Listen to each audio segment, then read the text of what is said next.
बिस्मिल्लाहिर्रहमानिर्रहीम। अगला चैप्टर जो हमारा चैप्टर नंबर 7 है केमिस्ट्री का, फर्स्ट ईयर का। ठीक है, थर्मोकेमिस्ट्री कहते हैं। थर्मोकेमिस्ट्री कहते हैं किसमें, changes in company, chemical reactions और फिजिकल चेंजेस। ठीक है, अब इसके अंदर हमारे पास दो किस्म के रिएक्शंस होते हैं। एक हमारे पास होते हैं एक्सोथर्मिक रिएक्शंस और एक हमारे पास होते हैं एंडोथर्मिक रिएक्शंस। जो अब इनके दरमियान डिफरेंसेस दिए हुए हैं। जो हमारे पास एक्सोथर्मिक रिएक्शंस होते हैं वो हमारे पास स्पॉन्टेनियस रिएक्शंस होते हैं। एक्सोथर्मिक रिएक्शंस के अंदर हमारे पास एनर्जी जो होती है वो हमारे पास रिलीज़ होती है, ठीक हो गया। जबकि हमारे पास एंडोथर्मिक रिएक्शन के अंदर एनर्जी एब्जॉर्ब होती है। टेम्परेचर हमारे पास जो एक्सोथर्मिक टेम्परेचर है, एक्सोथर्मिक रिएक्शंस हैं उनके अंदर टेम्परेचर ऑफ सिस्टम राइज करता है और इसमें टेम्परेचर ऑफ सिस्टम फॉल करता है। ठीक है, डेल्टा एच इसमें नेगेटिव है, डेल्टा एच इसमें पॉजिटिव है। Strength of reactants and products दी हुई है कि एक्सोथर्मिक के अंदर रिएक्टेंट्स की स्ट्रेंथ वीक होती है, प्रोडक्ट की स्ट्रॉन्ग होती है। देन आपको बताया कि level of energy of reactant, ऊपर स्ट्रेंथ बताइए, नीचे level of energy of reactant बताया गया हुआ है कि एक्सोथर्मिक में रिएक्टेंट की लेवल ऑफ एनर्जी हाई होता है और एंडोथर्मिक में लो होता है। ठीक है, अब उसी तरह level of energy of product exothermic में लो होता है और एंडोथर्मिक के अंदर हाई होता है।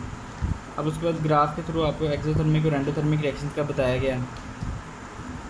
अब हमारे पास अगर हम एक्सोथर्मिक रिएक्शन की बात करें, हमारे पास जो रिएक्टेंट्स होते हैं वो हमारे पास हाई एनर्जी लेवल के ऊपर होते हैं और जो प्रोडक्ट्स होते हैं वो हमारे पास लो एनर्जी लेवल के ऊपर होते हैं।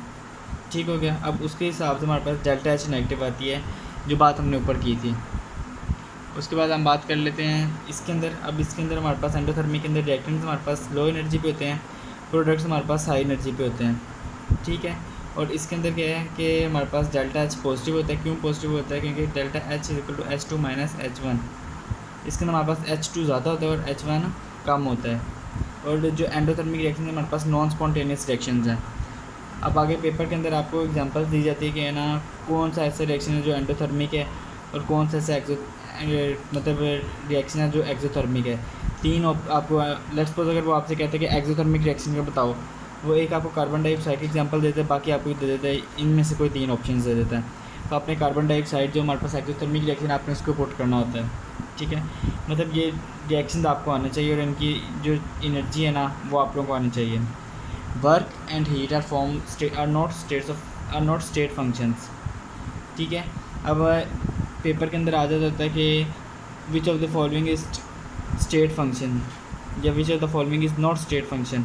तो उस हिसाब से मतलब हमने देखना है कि हमारे पास सिर्फ वर्क और जो हीट है ना वो स्टेट फंक्शंस नहीं है। ये सारी चीज़ें ना बुक के अंदर लिखी हुई हैं as it. In system kinetic energy is due to translational, rotational और वाइब्रेशनल मोशंस ऑफ पार्टिकल। लेकिन जो potential energy accounts for all attractive forces in the system. Simple सी बात है। देन हम बात करते हैं वर्क डन ऑन सिस्टम जो होता है वो पॉजिटिव होता है, वर्क डन बाय सिस्टम जो होता है वो नेगेटिव होता है। हीट एब्जॉर्ब बाय सिस्टम जो होता है वो पॉजिटिव होती है, हीट एब्जॉर्ब बाय सराउंडिंग जो होती है वो नेगेटिव होती है। Delta E is equal to Q plus W work done on system, क्योंकि हमारे पास वर्क डन ऑन सिस्टम के लिए हमारे पास पॉजिटिव वर्क होता है। ठीक है, delta E is equal to Q minus W work done by system, इसलिए हमारे पास यहाँ पे माइनस आया है। अब हम बात कर लेते हैं कि हमारे पास delta E change in energy जो है ना वो हम डायरेक्ट मेजर नहीं कर सकते, लेकिन हम डेल्टा ई मतलब इंटरनल एनर्जी हम डायरेक्ट नहीं मेजर कर सकते, लेकिन हम डेल्टा ई मेजर कर सकते हैं। सॉलिड्स और लिक्विड के केस के अंदर ना डेल्टा ई अप्रोक्सीमेटली इक्वल होता है डेल्टा एच के। ठीक हो गया। Change in energy at constant volume के लिए फॉर्मूला क्या है? Delta E is equal to Q V. Change in enthalpy at constant pressure, उसका फॉर्मूला क्या है? Delta H is equal to Q P. ठीक है, पेपर के अंदर MCQ आ जाता है कि डेल्टा एच के साथ काम करते हुए कौन सा मोर कन्वीनियंट फार्मूला है, तो हमारे पास delta H is equal to Q P आएगा। Working with delta H is more convenient. ठीक है, फिर उसके बाद एंथैल्पी की कंडीशंस क्या होती हैं वो आपसे पूछ लेते हैं पेपर के अंदर। 25 डिग्री सेल्सियस या 298 kelvin plus 180 N। Enthalpy of a reaction में भी पॉजिटिव और नेगेटिव। अब जो ये 4-5 पॉइंट जितने भी पॉइंट्स दिए हुए ना ये सारे आपकी ना बुक के अंदर एज इट दिए गए हैं। ठीक है, साथ में उनकी ना एंथैल्पीज या उनकी ना एंथैल्पीज दी गई हैं। ठीक है, तो आपने ये बुक से ना ऐसे ही याद कर लेने कि वाटर की एंथैल्पी ऑफ फ्रैक्शन क्या है, फिर enthalpy of formation delta H F में भी पॉजिटिव और नेगेटिव, ठीक है। उसके अंदर हमारे पास दो एग्जांपल मैग्नीशियम ऑक्साइड और कार्बन डाइऑक्साइड की दी हुई है। देन आपके पास क्या है कि एंथैल्पी ऑफ एटोमाइजेशन जो होती है वो हमेशा पॉजिटिव होती है, ठीक है। अब ये जो पॉइंट्स हैं ना, जैसे एंथैल्पी ऑफ रिएक्शन हमेशा में भी पॉजिटिव या और नेगेटिव, या एंथैल्पी ऑफ फॉर्मेशन में भी पॉजिटिव और negative, enthalpy of atomization always positive, ठीक है। अब क्या है हमारे पास, अगर वो आपको किसी की एटोमाइजेशन की पूछ लेता है एंथैल्पी, तो आपके अंदर आपके ऑप्शंस के अंदर 3 या 4 आपको नेगेटिव के अंदर आंसर देता है और एक पॉजिटिव के अंदर आंसर दे देता है, तो आपने इसका आंसर पॉजिटिव में लिखना है। इस तरह ये एमसीक्यू ज़्यादा होता है। Enthalpy of neutralization always negative, ठीक है। अगर हमारे पास delta H greater than O minus 57.4 तो मतलब वो रिएक्शन पॉसिबल नहीं है। लेकिन अगर हमारे पास delta H N less than O minus 57.4 तो उसका मतलब है फॉर एसिड्स और बेसिस, मतलब एसिड हमारे पास स्ट्रॉन्ग होगा और बेस हमारे पास वीक होगी। It is mainly formation of liquid water from ions of acid and bases, ठीक है। अब आगे उसके बाद एंथैल्पी मतलब रिएक्शन दिया हुआ है, लेकिन हमारे पास जो एंथैल्पी ऑफ न्यूट्रलाइजेशन आती है वो हमारे पास बेसिकली फॉर्मेशन ऑफ वाटर होती है, ठीक है। अब enthalpy of combustion is always negative, ये पेपर के अंदर एमसीक्यूज़ के अंदर आ जाती है एज इट, कि आपने ये रिएक्शन दे देता है आपको और आपसे पूछ लेता है कि इसकी एंथैल्पी बताओ। देन उसके बाद एंथैल्पी ऑफ सोल्यूशन में भी पॉजिटिव और नेगेटिव, ये भी रीडिंग के अंदर दी हुई हैं, तो ये आप याद कर लो। अब bomb calorimeter to determine the enthalpy of combustion of food fuel and other compounds, ठीक है। उसके अलावा हम इसके अंदर कोई भी कंपाउंड उसको प्लेस किधर करते हैं, प्लेटिनियम क्रूसिबल के अंदर, ठीक है। प्रेशर इसका मेंटेन करना होता है 20 atm का। फॉर्मूला क्या हम यूज़ करते हैं, Q is equal to C into delta T. C हमारे पास कांस्टेंट है, C की वैल्यू हमारे पास हीट कैपेसिटी, C हमारे पास हीट कैपेसिटी होती है, सॉरी कांस्टेंट कह दिए, C हमारे पास हीट कैपेसिटी होती है, ठीक है। उसके लिए हम क्या यूज़ करेंगे, यूनिट उसका बता दिया गया है, फिर स्पेसिफिक हीट का यूनिट बता दिया गया है। उसके बाद है Hess's law. Hess's law delta H equal to delta H1 plus H2, मतलब आगे जितनी भी आपको दिया हुआ है। फॉर साइक्लिक में साइकिल जो किसी भी साइकिल के लिए हो तो हमारे पास उसके अंदर क्या होता है, delta H is equal to 0 and for elemental substances delta H2 N2 O2 etcetera एप्लिक, मतलब हमारे पास डेल्टा एच कब 0 होती है वो हमारे पास बताया गया है। Application of law of conservation of energy इसके अंदर यूज़ होती है, ठीक है। Born Haber cycle helps to find latest energy of ionic compound, binary ionic compounds, मतलब जिसके 2 आयनिक कंपाउंड्स होते हैं, ठीक है। अब delta H F is equal to formation is equal to atomization, ionization. Then हमारे पास डेल्टा एच हमारे पास दिया गया delta H D, delta H electron affinity, delta H latest energy, मतलब ये आपने फॉर्मेशन के अंदर आपको कोई भी चीज़ आपसे पूछ ले तो आपने फॉर्मूला यूज़ करके बता देना, ठीक है। अब लेटेस्ट एनर्जी जो हमारे पास डाउन द ग्रुप होती है। अब हम सपोज कर लेते हैं हमारे पास ना एलिमेंट में तो कंपाउंड्स दिए गए हैं, ठीक है। अब हम क्या कहते हैं, अगर हमारे पास एक सेम है, एनाइन सेम है, लेकिन मेटल हमारे पास चेंज हो रहा है, तो उस केस के अंदर हमारे पास क्या लेटेस्ट एनर्जी जो होती है ना वो हमारे पास डिपेंड करती है multiplication of charges divided by radius, ठीक है। अब अगर हम डाउन द ग्रुप इस तरह मूव करेंगे तो हमारे पास लेटेस्ट एनर्जी डिक्रीज़ करेगी, चार्ज डेंसिटी डिक्रीज़ करेगी, ठीक है। अब उसके अंदर क्या है, ये हमारे पास वही बात हमने जो पहले पढ़ी हुई थी कि अगर हमने किसी एक को कांस्टेंट रखना है फिर उसका हमने साइज़ इंक्रीज़ करेंगे तो हमारे पास लेटेस्ट एनर्जी डिक्रीज़ कर जाएगी, ठीक। उसके बाद अगर हम लेफ़्ट टू राइट की बात करें दैन हमारे पास क्या है, जो चार्ज डेंसिटी होती है ना वो हमारे पास इंक्रीज़ करती है, ठीक है। फिर उसके बाद उसने ना हमें क्या नाम है उसका दे दिए जी एग्जांपल है कि मतलब किसकी चार्ज डेंसिटी ज़्यादा होगी वगैरह वगैरह, ठीक है। अब नीचे है delta H is equal to delta E plus P delta V. P delta V जो होता है वो हमारे पास एन आर टी के इक्वल होता है। जब डेल्टा एन ज़ीरो होगा ना तो delta H is equal to delta E हो जाएगा हमारे पास।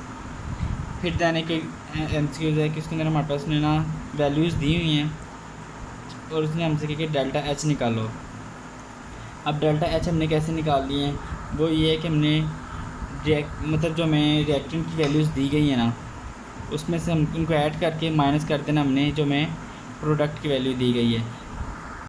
अगर हम इस एग्जांपल को ना फर्दर सही तरह एक्सप्लेन करें तो वो ये है कि हमारे पास H2 हमारे पास इतनी एंथैल्पी दी गई है H2 की, रिएक्टेंट्स की हमारे पास एंथैल्पी दी है, तो मतलब कलेक्टिवली इनकी क्या हुई, H1 is equal to 400 kilo joule per mole inverse, ठीक है। और हमारे पास HBr की उसको हमें देता है -250, मतलब सिर्फ HBr की -250 देता है, लेकिन हमारे पास 2 मोल्स हैं, इसलिए इसकी हमारे पास H2 क्या बन गई 500 किलो जॉल, ठीक है। अब हमने डेल्टा H निकालना है, delta H is equal to H2 minus H1। अब हमें रिएक्शन से पता चल रहा है कि ये हमारे पास एक्सोथर्मिक रिएक्शन है। H2 हमारे पास क्या है -500 माइनस, ठीक हो गया। अब उसके बाद हमने क्या करना होता है कि हमारे पास जो रिएक्टेंट्स है ना, उसके अंदर हमने पुट कर देना है डेल्टा H1 जो हमारे पास निकली थी वो क्या निकली थी +400, ठीक है। माइनस प्लस माइनस हो जाता, माइनस प्लस क्या होता है माइनस हो जाता है, ठीक है। तो हमारे पास वैल्यू क्या आएगी -900 आ जाएगी, ठीक है। अब जो -900 है ये हमारे पास 2 मोल्स के लिए है, 2 मोल्स के लिए, ठीक है। तो अगर हमारे पास 1 मोल की बात की जाए तो हमारे पास डेल्टा H क्या आएगा -450 kilo joule per mole inverse, ठीक है। यहाँ पे ना ये गलत दिया हुआ है, ये सही है इसका, ठीक है।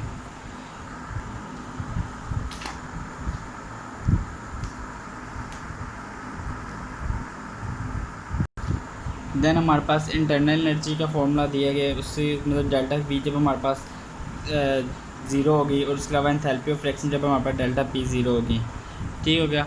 सॉलिड्स और लिक्विड के अंदर डेल्टा V जो है वो निग्लिजिबल होता है, जिसके वजह से हमारे पास delta H is approximately equal to delta E हो जाता है, और delta H is equal to QP, ठीक हो गया। अब उसके अंदर क्या है हमारे पास, ये वाला हमारे पास आ जाता होता है रिलेशन, आपको हमसे उसके अंदर ना कि रिलेशन बताओ कौन सा सही होता है, तो उसके अंदर आपका रिलेशन कौन सा सही है, delta Q is greater than delta P is greater than delta Q। यहाँ पे हम डेल्टा P इसलिए लिखते हैं क्योंकि हमारे पास हमने अभी पढ़ा delta E is equal to delta Q होता है, लेकिन यहाँ पे हम प्रेशर को कांस्टेंट रखते हैं, इसलिए हम यहाँ पे delta H is equal to QP लिखते हैं, ठीक हो गया। अब उसके बाद हमारे पास B is equal to nRT, P delta V is equal to delta nRT। अब ये डेल्टा n किसको शो करता है, number of moles of product minus number of moles of reactants. उसके बाद क्या है हमारे पास reversible reaction is limiting between spontaneous and non spontaneous reaction. ये बात रिपीट होने लगी है, लेकिन ये बात इंपॉर्टेंट है। एंट्रोपी आप छोड़ दो, आप ये 3 पॉइंट्स देखो। आप अगर हमारे पास डेल्टा H मतलब एंथैल्पी ऑफ न्यूट्रलाइजेशन -57.4 के इक्वल होगी ना, तो मतलब उसके अंदर एक स्ट्रॉन्ग एसिड होगा, एक स्ट्रॉन्ग बेस होगी, नहीं तो हमारे पास एक वीक एसिड या एक वीक बेस होगी, ठीक हो गया। अगर हमारे पास डेल्टा मतलब एंथैल्पी ऑफ न्यूट्रलाइजेशन -57.4 से कम होगी, ठीक है, तो मतलब उसके अंदर हमारे पास या तो स्ट्रॉन्ग एसिड होगा, उसके साथ वीक बेस आएगी, या फिर हमारे पास वीक एसिड होगा और स्ट्रॉन्ग बेस आएगी। एंथैल्पी ऑफ न्यूट्रलाइजेशन कभी भी -57.4 से बड़ी नहीं होती, अगर उससे बड़ी दी जाएगी तो वो हमारे पास नॉट पॉसिबल रिएक्शन होगा। अब ये ना आपकी एग्जांपल है बुक की, ठीक है, उसके अंदर आपको कह देते हैं कि ना कार्बन जो हमारे पास ग्रेफाइट फॉर्म में ना उसने चेंज होना कार्बन डायमंड फॉर्म के अंदर, ठीक है। फिर उसके बाद वो आपको बता देते हैं कि कार्बन ग्रेफाइट जब यूज़ होता है कार्बन डाइऑक्साइड की फॉर्मेशन में होता है, आपके पास एंथैल्पी क्या होती है, जब डायमंड वाला यूज़ होता है आपके पास एंथैल्पी क्या होती है। अब हमने इसके अंदर क्या करना था, हमने जो जिसको मतलब ग्रेफाइट को डायमंड में चेंज करना है ना, तो दैन हम क्या करेंगे कि हमारे पास जो ग्रेफाइट वाली इक्वेशन होगी उसको ऊपर लिख देंगे और डायमंड वाली को नीचे लिख देंगे, ठीक है। फिर उसको आपस में सब्ट्रैक्ट कर देंगे, सब्ट्रैक्ट करके जो हमारे पास जो आंसर आएगा ना वो हमारे पास एंथैल्पी होगी ग्रेफाइट को चेंज करना किसमें, डायमंड की, ये उसकी एंथैल्पी होगी, ठीक है। अब हमारे पास क्या होता है कि अगर हमारे पास एनर्जी प्रोडक्ट की साइड पे होगी ना, तो हमारे पास रिएक्शन एक्सोथर्मिक होगा। जैसे हमारे पास ये एक रिएक्शन दिया गया है और एनर्जी हमारे पास प्रोडक्ट की साइड पे है, तो मतलब हमारे पास इसकी डेल्टा H एंथैल्पी -285.5 होगी, मतलब कि हमारे पास एक्सोथर्मिक रिएक्शन होगा। अगर एनर्जी रिएक्टेंट की साइड पे होगा ना, तो हमारे पास रिएक्शन कौन सा होगा, एंडोथर्मिक होगा, ठीक है। फिर आगे एग्जांपल दी गई है कि आपको 5A दिया गया है, 3B वगैरह वगैरह दिए गए, तो आपने delta H minus delta E निकालनी है। आप एग्जाम फार्मूला क्या है, delta H equal delta E plus P delta V। अब P डेल्टा V किसके इक्वल होता है, nRT। अब डेल्टा E को हम उधर ले जाएंगे, डेल्टा N हमने क्या कहा था, number of moles of product minus number of moles of reactants, then हमारे पास ये आ जाएगी। फिर उसके बाद स्टैंडर्ड एंथैल्पी का एमसीक्यूज आ जाता है। Standard enthalpy in free state is 0।